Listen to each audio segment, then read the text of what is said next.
we're a couple of weeks removed from the draft and the UDFA pool by now. And over that time, I've gotten to chart and watch quite a few of the UDFA acquisitions that the Chargers made.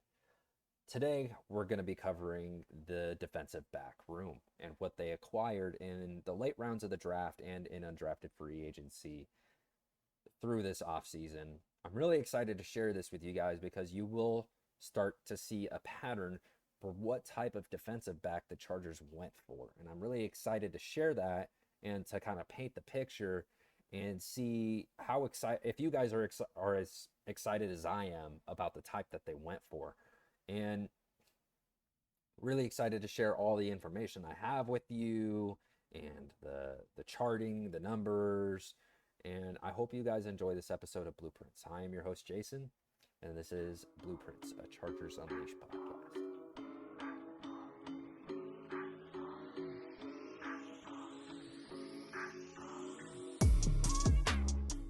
The Chargers have come away with a class that really embodies this identity that we all expected they would come in with.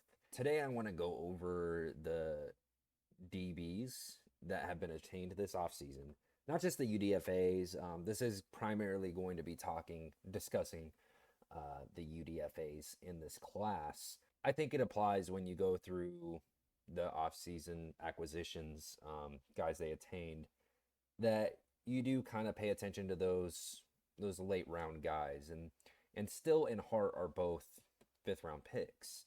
And so I think it's important to at least talk about what they do well and what maybe they're missing when going in and looking at these other UDFA DBs and what they do well and what they're maybe lacking. So we're going to go through and we're going to discuss different things about these players, their run grades, or run defense grades rather, their coverage grades, their tackling. I have a couple of key stats put up, and you'll see that some guys just have the production that others don't. With some of these guys, the measurables really stand out. I think everybody at this point knows what kind of player Cam Hart is and what kind of freak athlete that he is. But mainly for these UDFAs to go in and discuss some of their measurables, because two of these guys in particular stand out, but we're going to get into all five of the UDFA DBs. Two guys that stand out like right off the bat, Clemson safety Jalen Phillips and Ole Miss corner Zamari Walton. And they're going to be the very last two that we do discuss. So I just want to discuss them a tiny bit here up front, because Zamari Walton measures in at 6'1", and he played pretty much strictly boundary in college. He's going to be, a boundary guy here or in Los Angeles, and I think anyway. And a guy who really knew how to seal the edge really well from playing that boundary spot, especially when receivers were lining up in line, closer to the true line of scrimmage, to the end tackle. Really made his presence known in terms of playing strict football, very disciplined against the run. Now, he's not the best tackler, but he plays the assignments very well, and so. Something that does stand out about him in terms of his measurables and playability, and we'll talk more about Zamari Walton at the end, along with Jalen Phillips. Jalen Phillips is another guy who, great tackler, but maybe a little less technically sound, a little less efficient with his keys. He checks in at 6 foot deep at safety, and if I remember right, he played in the box a majority of the time. I do have a sheet up somewhere in here that I'll pull up before we get to the end here. That way I could get that right. But really interesting room of DBs, and they really went after the slot corner spot. They picked up three guys, those three guys being Tarheeb Still, Thomas Harper, and Robert Kennedy, for the slot corner spot. Now, I don't know if that's indicative of how they feel about Jasir Taylor, or if they just want more versatility in dime sets, nickel sets, different guys that can get on the field, or they just were the best players on their board remaining and they went after them. Who's to say? But what I will tell you is that they really went and got a couple of guys that play the position very differently. You have Thomas Harper from Notre Dame, who is a really strong run defending corner. His instincts are there in terms of pass coverage, but and the athleticism is there too. It's a little confusing on why he doesn't get the production. He was so close at some points, but he's a sound corner. He really is. He just doesn't have the production. And early on in his collegiate career, he did give up a lot of touchdowns as well, but developed as he went through his years. So that's one slot corner, and he's a great run defender. We're going to get into his numbers at the end as well. We're going to go more in line and spend about 60 seconds on each guy and what their numbers are, what they're good at, what their tape looks like. And up next, you have Robert Kennedy out of NC State as another one of the slot corners. Like I said, there's three, including Tarheeb Still, who I think all of you are pretty familiar with at this point. Robert Kennedy, another solid run defender. I think he gives up a little bit more in terms of the passing game. He has a much better coverage grade than Thomas Harper does, but I think he gave up a little bit more than Thomas Harper just by watching. And I didn't come away with the thought of like, wow, his coverage is way better than Harper's. The highs were higher for Kennedy in terms of coverage, but the lows were lower. And sometimes that's just the sacrifice you're making to get production, because he did have production. He had 2 interceptions and 2 pass breakups as a slot corner. So there's something there in terms of that. But that's just kind of the price you pay for being more aggressive. And Robert Kennedy is more aggressive than Thomas Harper. Thomas Harper is definitely a lot more disciplined and a lot more cognitive of things that get behind him. So that's kind of the trade-off you get with those two. Robert Kennedy is a more aggressive player, and Thomas Harper is a lot more disciplined in his assignment. Both good run defenders in terms of like playing their keys, playing their assignments against the run. Thomas Harper is a way better tackler. I think that's pretty objective when you watch the tape and look at the numbers. Thomas Harper is a much better tackler than Kennedy, but Kennedy, makes up for it in other ways. Thomas Harper, only a 4.7 missed tackle rate, which is by far the best on this list. So take that for what it's worth. And then you have a couple of boundary guys that we'll talk about. And this is leaning back to Zamari Walton, where we have Cam Hart and Zamari Walton. And that's really the only two outside corners that they found in this class in terms of both the draft and free agency, or undrafted free agency, rather. I think Christian Fulton is also, Christian Fulton is also a boundary guy that they acquired in free agency before the draft. But Cam Hart, we talked about the size, 6'3". Zamari Walton as well, he holds his own in terms of being an athlete. Both ran a 4.5 40. Zamari Walton ran a little bit slower at 4.51, but both guys are bigger. 6'3" for Cam Hart, 6'1" for Zamari Walton. And man, if you're looking for physical outside presence, physical boundary corners, these two fill out this room really well. And I'm a really big fan of going and getting those two towering boundary corners to make up for, Robert Kennedy's 5'9", Harper is 5'10", Still is 5'11". If you opt to go maybe one of these smaller guys, you're really getting some physical presence on the outside that the Chargers are missing, because Christian Fulton, not a huge guy. Asante Samuel Jr., not a huge guy. And so great player, Asante Samuel Jr., but not the physical presence, that that you maybe are missing on the defense that Cam Hart and Zamari Walton have the potential to give you. And I'm a big fan of Walton potentially making the team. At first glance, when you look at the tape, when you look at the measurables, when you look at the production, 2 interceptions, 3 pass breakups, they have something here in terms of what they're looking for and in terms of what these two players offer them out on the boundary. They don't have a lot of boundary corners on the roster. They have a lot of slot corners, not a lot of boundary corners. So this is going to be, I think Zamari Walton has huge potential to maybe make a splash. He might be at the top of my list for the preseason, because if you look at all of the acquisitions in terms of UDFAs, he seems to have the path of least resistance. You're competing with Asante Samuel Jr., Christian Fulton, Cam Hart, and then you're the 4th boundary corner.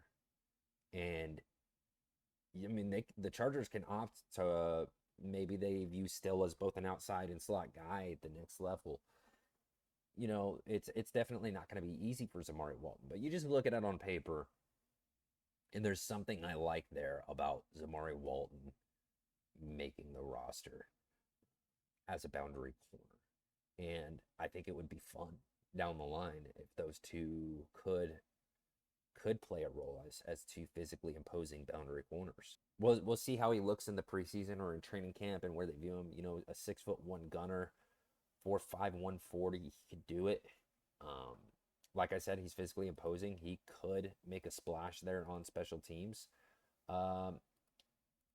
And like I said earlier, sets the edge really well with a great run defense grade, and especially when those wide receivers play tight. So if he plays his assignments as well on special teams as he does on defense, I think Zamari Walton is probably at the top of my list in terms of a UDFA making the roster. That's just my take on it. So I want to take this kind of top to bottom and go player by player here for the defensive backs. And I'm going to start with Tarheeb Still out of Maryland, just because I was the first one taken. Their highest, the most invested in by value, by pick that the Chargers made this offseason in terms of defensive back. So Tarheeb Still out of Maryland, measuring in at 5'11", 188, ran a 4.49, and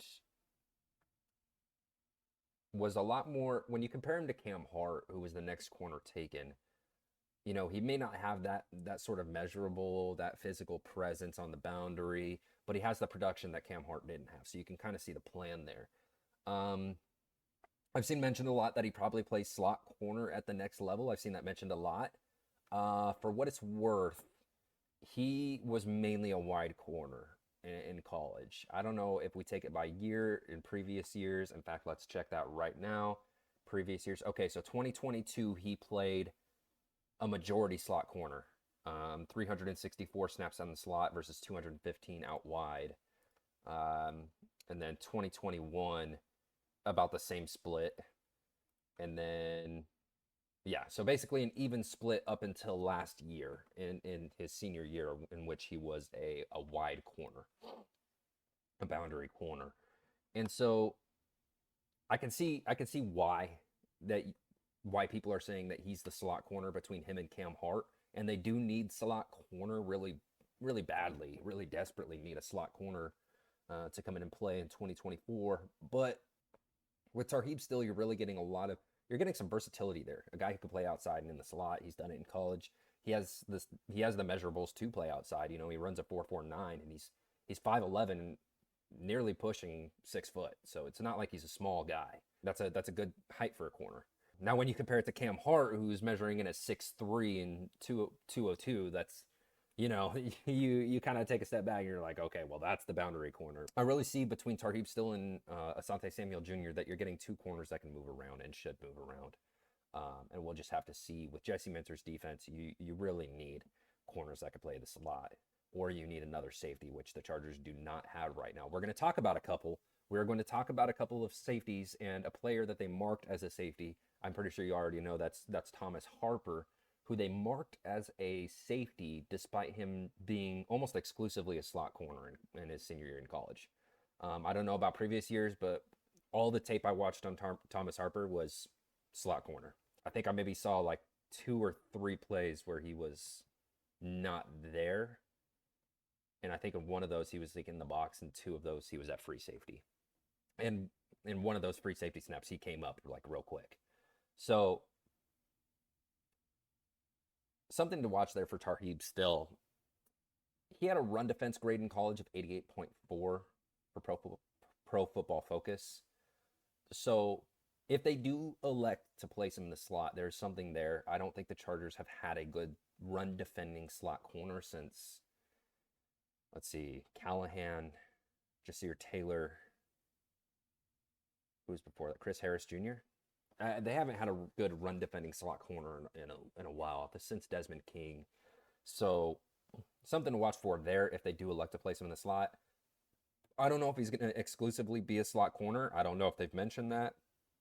I don't know if they've talked about their plan for him. But as a boundary corner last year, he played really well. 5 interceptions, 1 pass breakup. Played a little risky at times, and that's what got him to a coverage grade of 66.3. And keep in mind, a 66.3 for Pro Football Focus, that's above average, sitting around average to above average. 60 is like their standard, what they start at score, and based on your positive and negative plays, that's what brings it up or down. And I think if you look at Pro Football Focus, it'll say that in their legend or such, that they grade on a scale of like -2 to +2 or -3 to +3 or such like that. They'll chart a play and say, oh, -1, that brings his grade to this, and they'll take the accumulative of all those positives and negatives, and that creates the grade. Tarheeb Still, his coverage grade is 66.3. That's not bad.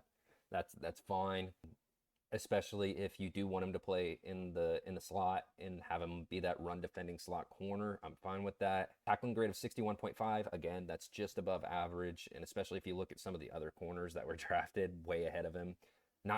There were a lot of great tackling corners in this class, but there were some not so much. Like last year, for example, I did not like the tackling in last year's corner class, but this year's corner class, I'm a huge fan of the tackling. And I think 61.5 is a little lower still, because while yes, his technique sometimes gets out of place. I don't know if that's the right term, but while his technique sometimes suffers, he's a very, very willing run defender. It's not like he's a corner who sometimes he'll just back up. No, he will put his head into their chest. He is a tough player. He will go fight the fight, right?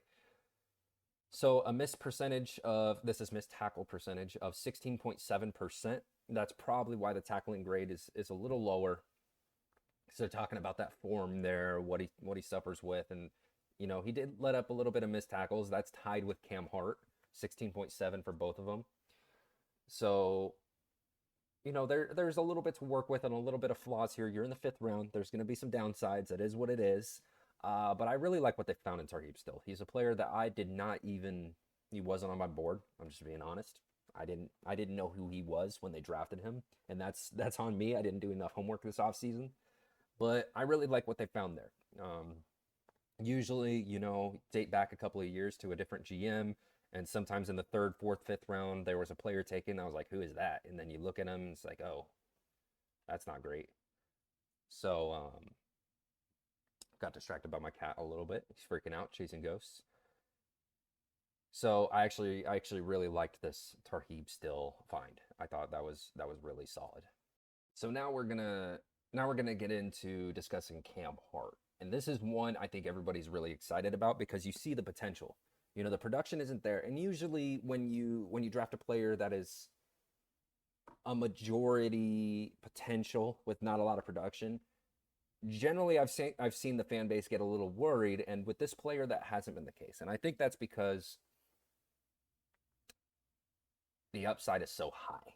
And because you can see it. You can see when you watch the tape why the production wasn't there. And it's just because he's so physically imposing. He would wreck routes before they got to their break. He would wreck routes at the line of scrimmage. And so with Cam Hart, you look at him, 6'3", 202. His 40 was a 4.5, but keep in mind, he made he reached 23 miles per hour on the field this season. That's what they tracked him at. And so that's Cam Hart to me is just the freak athlete. 10-10 broad jump. 78 and 7/8 wingspan. 33-inch arms. Like, this dude is a monster. Just a monster. And I get excited every time I talk about Cam Hart. I have a little bit of reservations with the pick. You know, you look at the tackling grade as a 58.7, run defense grade is a 73.7. That's great. That's good. A lot lower than Still, but it's still good. But his coverage grade was an 84.2, and that's just generally because he bullied guys at the beginning of the route, and they didn't stand a chance. And it's not like they had him up and pressed against the line of scrimmage every single play either. He's really good off. He's really good. He's just a good corner. He's a really good corner, and if they play him off, he's really strong at the catch point, at the point of the receiver's break.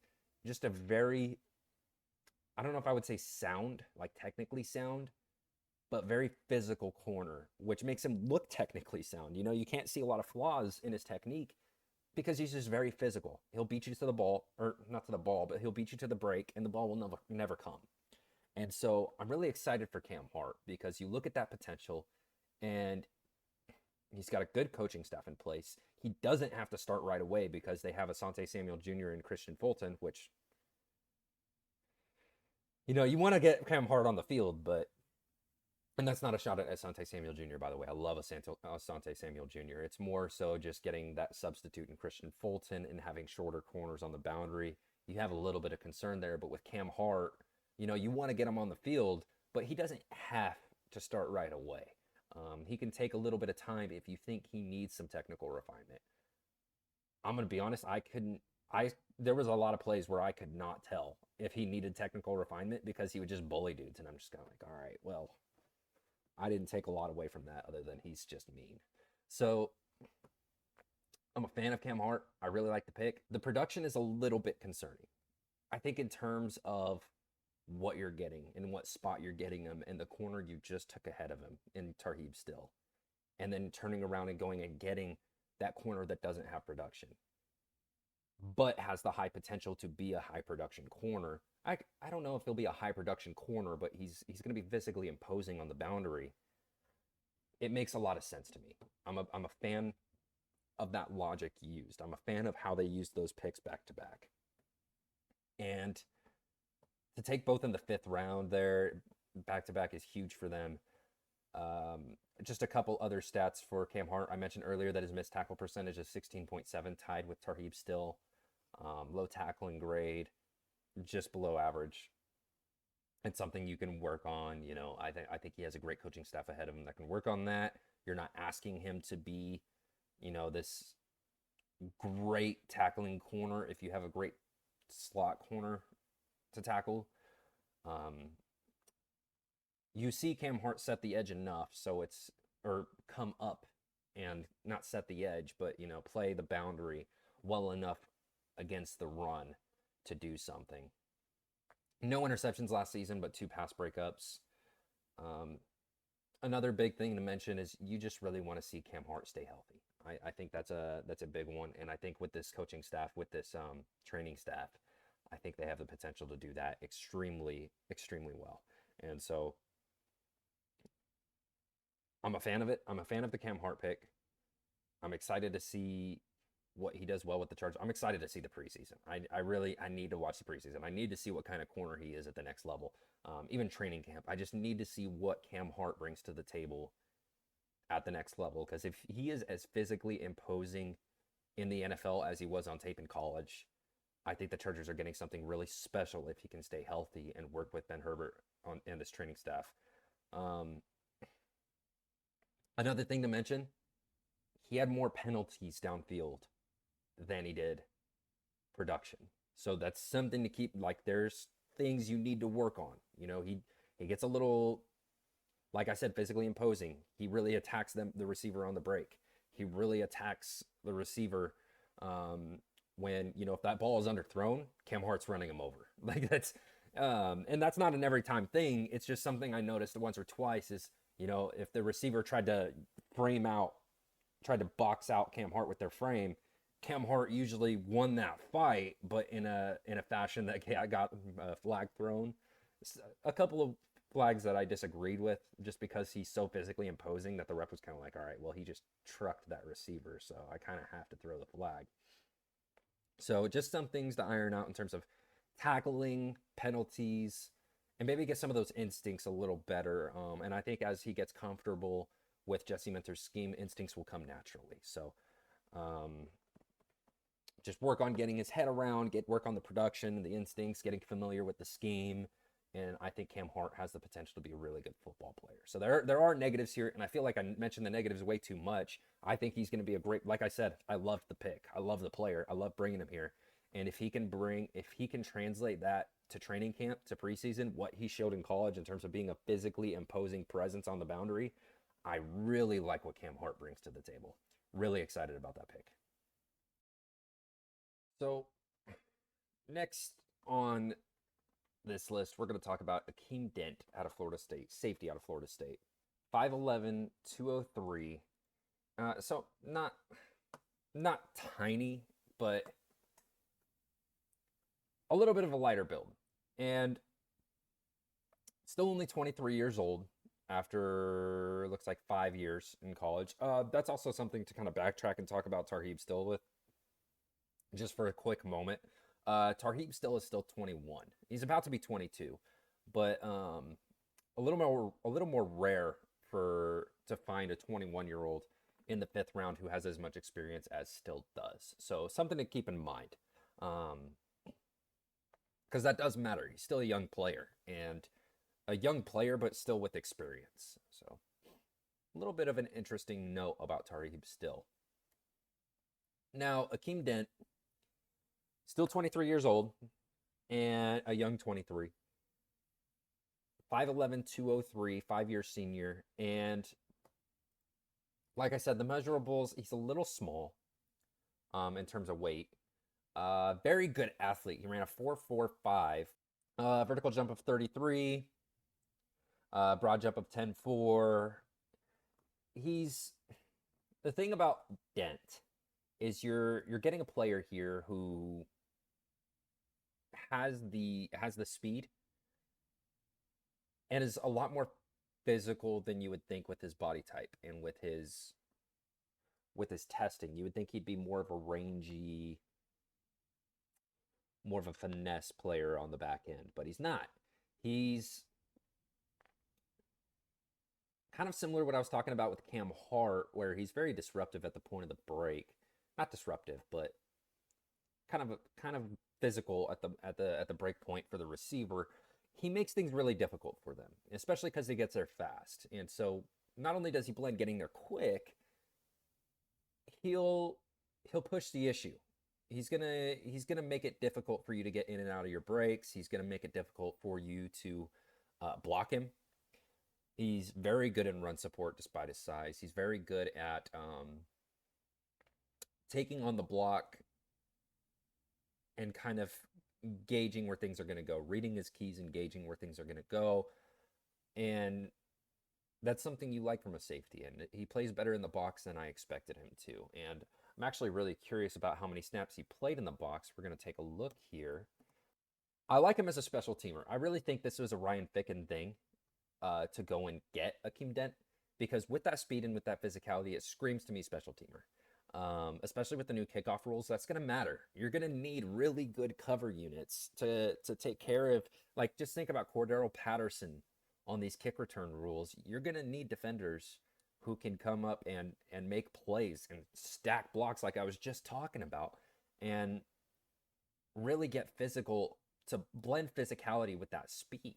And so that's something I'm really interested in, is how they, these corners and safeties that they're looking for with really good run defense and more physicality than you would expect for their size and their speed blend, that might be something to look at here. I'm really curious if maybe the Chargers are getting ahead of the curve a little bit and looking for more physical, faster physical guys, these kickoff coverage teams, and really defend against this new kick return rule, because I think this kick return rule is going to be extremely important. I don't see this rule being small. I think it's going to be a huge impact on the NFL, and if Jim Harbaugh and the Chargers can get ahead of the curve, like I'm kind of suspecting that to be the case, this could make a lot of sense as somebody who can make the football team. And I don't know why I said it like that. The football team. The football team. But you get my point. So Akeem Dent played 204 total snaps at free safety and 175 in the box. That's about right. You're getting a solid tackler, very physical player, 65.2 coverage grade, 74.2 run defense grade, 68.1 tackling grade. Those are all above average marks. That's what you're looking for. 14% missed tackle rate. That's surprising to me because I didn't see that many missed tackles from him. But one thing to keep in mind with Dent, I've been praising him and talking about all these things that make him great. You'd think, oh wow, he could, he might play a big role. The production is not there, and it's for a reason. The instincts are behind right now. I'm not saying that's going to be forever. That he could get better at that, or opportunities might just present themselves. Gets a little confidence, or gets into Jesse Minter's scheme and hits the ground running. You never know. You're taking gambles when you're taking these guys, and I would bet on Dent at least playing a special teams role. I'm a big fan of what he showed there, especially with Raheem Lane still recovering. I think Akeem Dent is a great guy to come fill that role. And like I said, he really has to work on that feel of when the ball is in the air, when to get his head around, or when to break on it.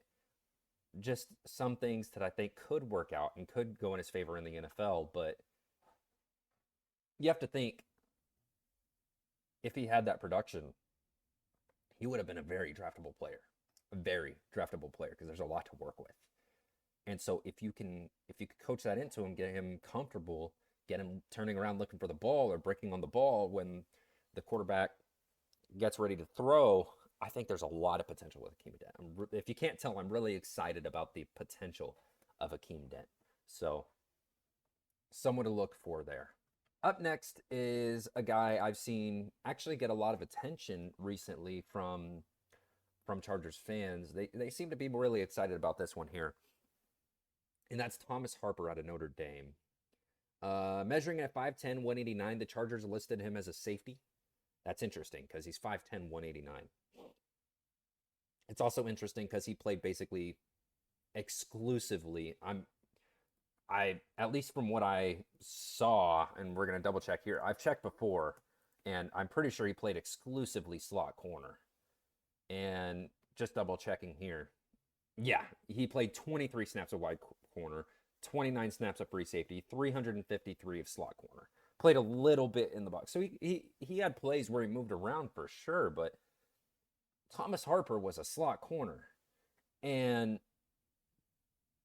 so really interesting that they listed him as a safety. I'm really curious about that. I'm excited to look at training camp and see what's going on there. Because if they saw something in his limited snaps, because you put free safety and strong safety together, or box and free together, that's 50 snaps of safety play that he had. So, if you look at those 50 snaps and you really like what you saw, I'm curious. I really want to see it. I really want to see what they have there, because Harper's a good tackler.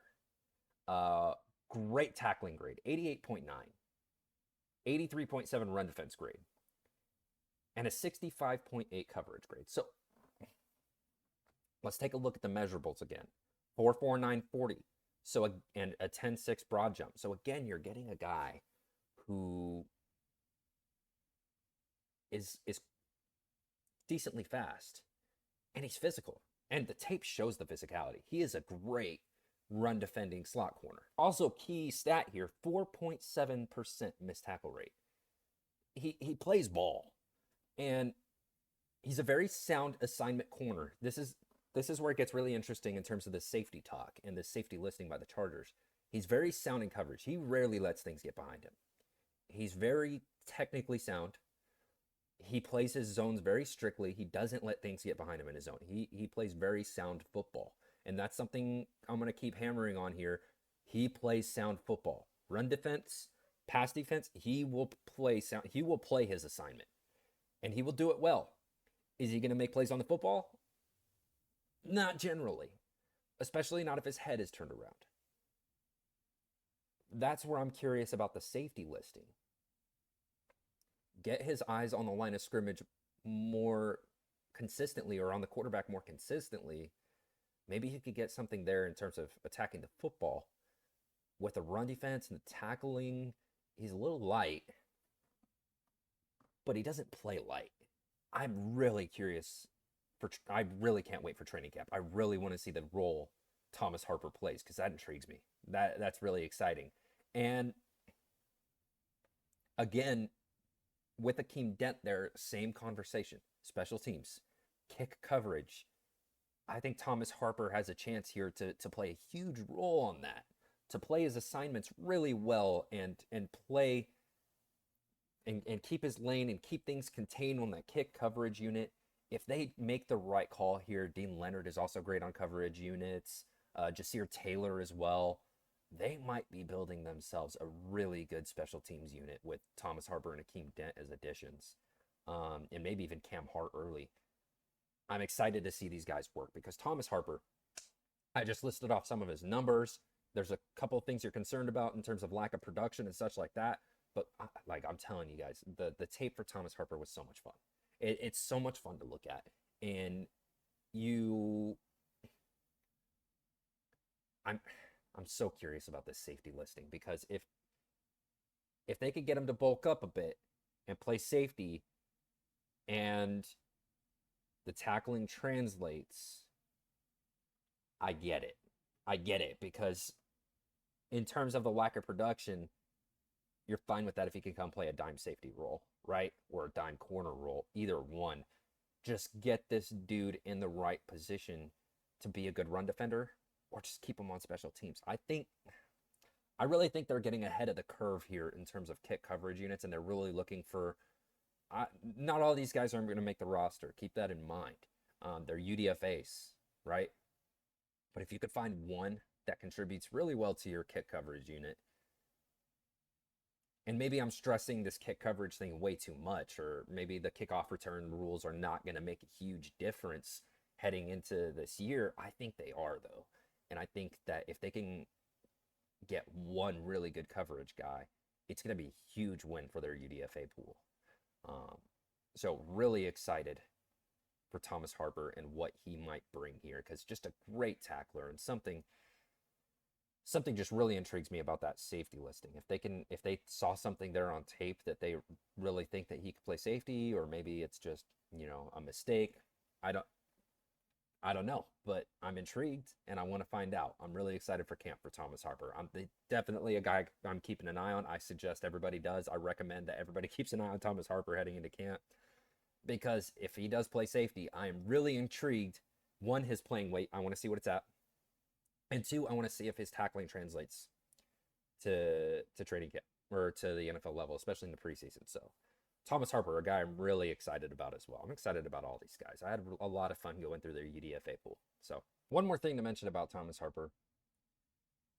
Dynamic blitzer. He had 2 sacks in 2023, a 90.5 pass rush grade from PFF. We're going to take a look at his pressures, 8 total pressures from a nickel. You're going to take that. So not only is a great tackler, but he gets after the quarterback out of the nickel as well. So just way too many things to like about Thomas Harper. Just way too many things to like. And he hasn't been getting enough attention, I don't think, as a UDFA pickup. So, I mean, he's a UDFA pickup. I'm not saying he should get a ton of attention, but there's just a lot of things to like about his game. And it's not like he played at a small school. He played at Notre Dame. So keep an eye on Thomas Harper. So next we're going to talk about somebody who PFF actually listed as a safety in 2023, and that's Robert Kennedy. And he played a majority of his time at slot corner, 482 snaps at slot corner. Another really good run defender, and he had a 75.1 coverage grade. He's out of NC State, by the way. 75.1 coverage grade, 83.3 run defense grade, and a 70.9 tackling grade. 11.9% missed tackles. So Robert Kennedy, measuring in at 5'9", 192, definitely slot corner, right? You're not, at least I don't imagine they're gonna bring him in to play safety at 5'9", 190. Ran a 4.58 40. Wingspan is actually decent. It's almost a 74. It's at 73 and 5/8 at 5'9". That's not bad at all. So that's the third slot corner we're talking about here, if you include Tarheeb Still and Thomas Harper. The third slot corner we're talking about here. So the Chargers went and did their homework on slot corners, it seems. Great tackler, decent in coverage. Let's look at production here. 2 interceptions, 2 pass breakups. You didn't see necessarily the production from other guys. Like, so far we've talked a lot about guys, no interceptions and a pass breakup, or 3 pass breakups and no interceptions, or Tarheeb Still is the production guy we talked about earlier. With Robert Kennedy and with Zamari Walton, we'll talk about in a little bit here, you're getting that production. Now, one thing to take note of is he did give up the catches a lot. Out of all these guys we talked about, he gave up the highest reception percentage. Take that for what you will. And the highest NFL passer rating against. That's a PFF stat. It's more so just interesting to see this mold that they continue to go for. This really good slot corner that tackles really well. Run defense, huge for them at slot corner, it seems. And I'm interested to see, again, the special teams potential of all of these guys. So that's Robert Kennedy out of NC State. So now we have Jalen Phillips out of Clemson, and this one was interesting. So measures in at 6 foot 204. So similar size to Akeem Dent. Yeah, he's a little bit bigger than Akeem Dent. Ran a 4.62, 66.8 coverage grade, 55.1 run defense grade, so a little below average. An 80.3 tackling grade, and it shows a little bit because he plays a little bit riskier. He attacks a little bit. He's a little more of a risky player than Akeem Dent is. He doesn't miss a lot of tackles, so while he does play aggressive and sometimes he'll miss those keys, only a 7.4 missed tackle percentage. So if he plays it right and he gets hands-on, usually he's going to make the play. Way more often than not, he is going to make the play. The guys we've talked about, usually they play their assignments really well, but, their tackling grade is a little lower. Or, in the case of Harper and the case of Dent, you have a little bit of both, or a lot of both with Harper. With Jalen Phillips, you're getting a riskier player. He'll definitely fly downhill more often than not. It's just sometimes he plays the assignment wrong. Again, the good tackling matters to me. And I think you talk about the special teams, and I'm sorry to keep harping on special teams, but that's what you're looking for right now with these UDFAs is you get the high tackling and you get the size. You would like the assignment to be a little more sound. But with Jalen Phillips, you can see what they're looking for. And, I meant to look at the snaps by position here. 142 snaps in the box, 140 at free safety. Sound tackler. Not the highest graded player in terms of run defense that we've seen. In fact, he had some really bad graded games against the run. So, interested to see what Jalen Phillips brings. And now we're moving on to our last guy. So Zamari Walton out of Ole Miss. great corner at kind of coming down from the boundary and not setting the edge, but playing the boundary really well and containing the boundary really well against the run. Great run defense grade, 89.7 for a boundary corner. Solid. Not solid. Fantastic. 63.1 tackling grade as a boundary corner. Solid. And, you get a 6'1" corner who runs a 4.5 and play him on the boundary and get some good run defense out of him. Now we're talking. Now a 16.3 missed tackle rate. You'd argue there's a little more room to miss tackles on the outside, but yeah, it's up there with Tarheeb Still and Cam Hart. So not as sound of a tackler as guys like Thomas Harper or Jalen Phillips, but plays the assignment really well and actually has a decent tackling grade. 73.7 coverage grade, and he has the production. He does. He had 3 pass breakups, two interceptions, 3 pass breakups, and an NFL passer rating allowed of 63.1, which is down there with Akeem Dent in terms of that number. So numbers all look great. 43.5 reception percentage allowed. That's the lowest among any DB acquisition this offseason. So I'm interested to see what he offers there, because you get the size and you get the numbers that he has. I'm color intrigued because that intrigues me. And the tape for him is fun.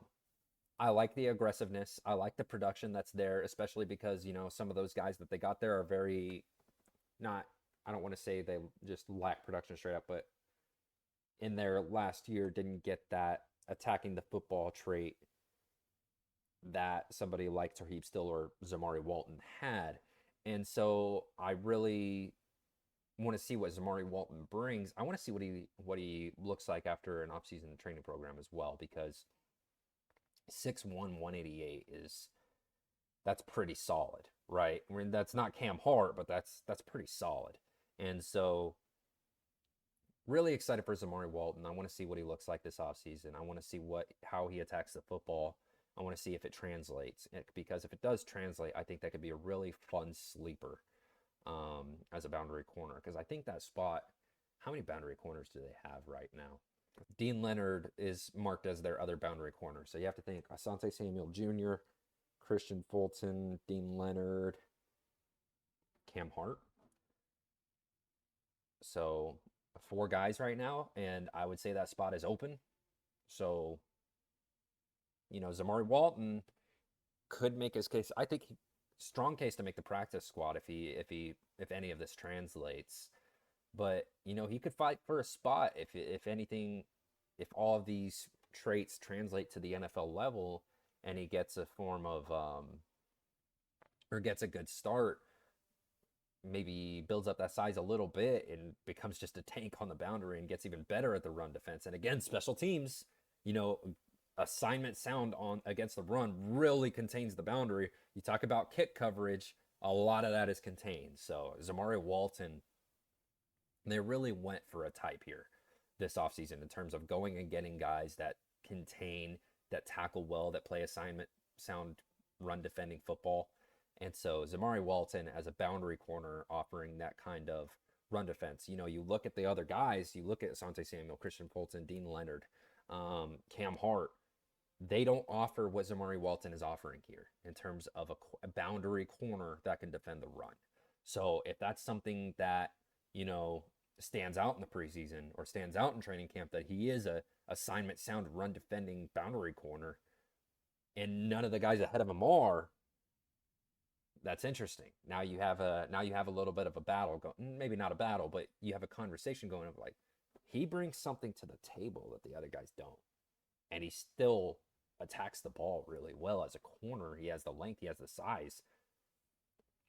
The only real knock against him is like, even though the reception percentage is low, he did give up 2 touchdowns. So he did give up something, but there is not a lot to dislike about Zamari Walton. It's just maybe that he's a little slow. He ran a 4.51. That's fine. It's just not the most explosive athlete, but there's a lot to like about Zamari. I like him a lot. So Zamari Walton, keep an eye on him. He brings something to the boundary corner room, that outside corner room that they do not have and haven't had. We talked, oh man, all last season we were complaining, or Chargers fans were complaining, that the corners were not defending the run well at all, and it was leading to a lot of heartbreak towards the end of games, or even I hate to bring it up, but the Jaguars playoff game. Um, if you want to fix that, you need better run defending corners on the boundary. Zamari Walton offers that. So just something to keep an eye on. So Zamari Walton out of Ole Miss. So those are all the UDFA DB defensive back acquisitions. I haven't gotten into the receivers, O-line, linebackers yet. I don't know if I'm going to cover the quarterback they got.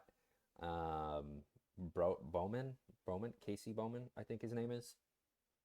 Haven't even watched him yet, to be honest with you. So might cover him. Right now, I have a really good idea of the wide receivers and tight ends. I've watched them. I've charted them. O-line I've charted. I haven't watched the only O-lineman I've watched, and it was forever ago, and a little bit more recently, is Joe Alt.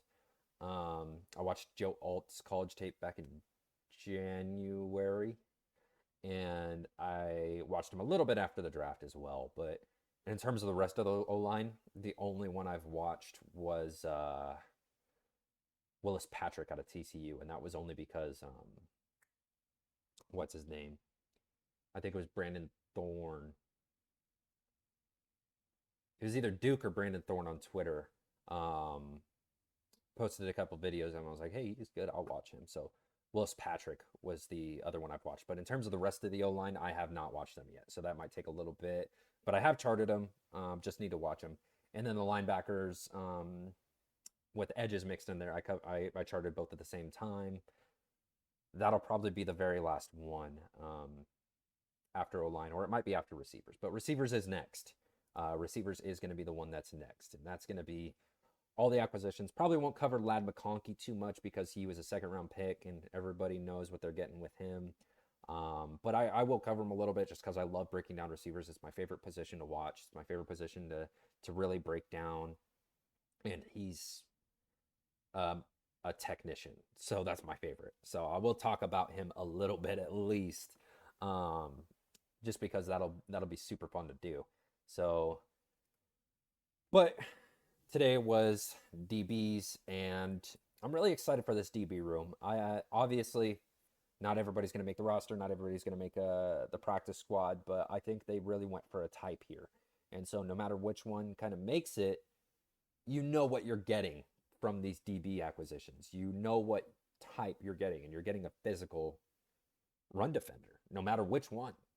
The only one I would say maybe isn't is... No, they all are. They all are. Even Jalen Phillips, who maybe wasn't like a technically sound run defending safety, was a great tackler. So no matter what, you're getting a physical guy, and I think that's great to go and find in UDFA in the UDFA pool, because you're going and getting guys that could potentially contribute to special teams, especially in a year where it's going to matter a lot on that kick coverage unit. Or the kick return unit. Get some physical guys out there to run some dudes over. And I think there's a lot of reasons to be excited about all these guys, even if they don't offer the best, coverage in terms of pass coverage. I don't think you're going to be looking at that too much heading into this preseason or into this training camp, because you're really going to be looking at what they offer on special teams. The exception to that, I would say, is probably... the two guys that were drafted and Zamari Walton. Because while I do think Zamari Walton would be great on kick coverage, I think there might be something there in terms of somebody who could fight for a boundary spot, like as that CB4 on the outside. If they keep 3 or 4 outside corners, I think he can maybe push for one of those spots. So hopefully you guys liked this way longer than intended video on these corners, on these defensive backs, not just corner, safeties as well, on these defensive backs. I intended for it to be about a minute per UDFA. that didn't happen. That didn't happen at all. And that's okay because I got carried away a little bit with each one, and I was excited to talk about all of them. Hopefully, you guys liked the introductions and some of them a breakdown on some of these UDFA acquisitions for the defensive back room. And I hope you're excited about the type of defensive backs we're getting for the Chargers because, man, that's a fun crew in terms of run defense, the physicality. It's a very different tone than what we're normally accustomed to. So, really excited for that. I hope you guys enjoyed this episode of Blueprints. Let me know any feedback you have. Didn't have too much or any really film that I could share on this one, so put a couple slides up. But this is mainly just me talking you through it. So maybe not as fun as my other videos where I stack film on top of it and maybe get a fun format going. And this is ending up to be a really long video, and got to get it out before we're too far removed from the draft and UDFA class. But either way, I hope you guys enjoyed the information. This has been Blueprints, and I'm your host, Jason, and I hope you all enjoyed it, and I hope that y'all have a fantastic week and are excited for the next episode for wide receivers. So everybody have a good one.